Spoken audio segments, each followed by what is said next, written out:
So నేనైతే ఈ రోజు యూట్యూబ్ ఆల్గరిథం అంటే ఏంటో మీకు క్లారిటీగా ఎక్స్ప్లెయిన్ చేస్తాను. సో ఎందుకంటే చాలా మందికి యూట్యూబ్ ఆల్గరిథం తెలియాలి. సో ప్రతి క్రియేటర్ యూట్యూబ్ ఆల్గరిథం అంటే ఏంటో తెలియాలి. సో కనీసం బేసిక్ నాలెడ్జ్ కావాలని నేను రీసెర్చ్ చేసి మరి నేను నోట్బుక్ లో రీసెర్చ్ రాశాను. సో మీకు ఎక్స్ప్లెయిన్ చేస్తాను క్లారిటీగా, మీరు క్లారిటీగా వినండి, స్కిప్ మాత్రం చేయకండి, మంచి ఇన్ఫర్మేషన్ పోతుంది. అండ్ మన వీడియోకి అయితే లైక్ అయితే చేసుకుని పక్కన సబ్స్క్రైబ్ కూడా చేయండి, ఎందుకంటే మీలాంటి న్యూ క్రియేటర్స్ కూడా సో బూస్ట్ అనేది అవుతుంది ఈ వీడియో. అండ్ సోది లేకుండా మ్యాటర్లోకి అయితే వెళ్ళిపోదాం.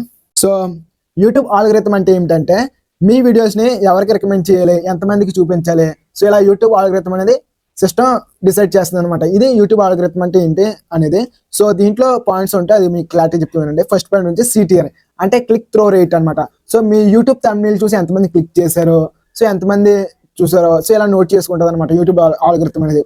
రెండో పాయింట్ వచ్చేసి మీకు వాచ్ అవర్ అనమాట, అంటే వాచ్ టైం అనమాట. వీడియోని ఎంతసేపు చూసారు, సో ఎంత వాచ్ అవర్ వచ్చింది, ఎంత వాచ్ టైం వచ్చిందో, సో ఇది కూడా రికార్డ్ చేస్తుంది అనమాట ఆల్గరిథం అనేది. సో మూడోది వచ్చేసి ఆడియన్స్ రిటెక్షన్స్ అనమాట, అంటే మీ వీడియోని మధ్యలో ఎంతమంది స్కిప్ చేశారు, అదే వీడియో చూసినప్పుడు ఎంతమంది స్కిప్ చేయకుండా చూసారు, ఎంతమంది స్కిప్ చేశారు అని ఎంతమంది ఎగ్జిట్ అయిపోయారు, సో ఇది కూడా రికార్డ్ చేస్తుంది యూట్యూబ్ ఆల్గరిథం అనేది. సో ఫోర్త్ పాయింట్ వచ్చేసి ఎంగేజ్మెంట్ ఇస్ వెరీ ఇంపార్టెంట్ అనమాట, అంటే లైక్స్ కానీ, కామెంట్స్ కానీ, షేర్స్ కానీ అండ్ సబ్స్క్రైబర్స్ కానీ, సో ఎన్ని వచ్చినాయి, సో ఇది కూడా కౌంట్ చేసుకుంటుంది అనమాట యూట్యూబ్ ఆల్గరిథం అనేది. ఫిఫ్త్ పాయింట్ వచ్చేసి వ్యూవర్ సాటిస్ఫాక్షన్ అనమాట, సో మీ వ్యూవర్స్ కానీ మీ సబ్స్క్రైబర్స్ సాటిస్ఫై అయ్యారు లేదా, సో అది కూడా తెలుసుకుంటుంది అనమాట యూట్యూబ్ ఆల్గరిథం అనేది.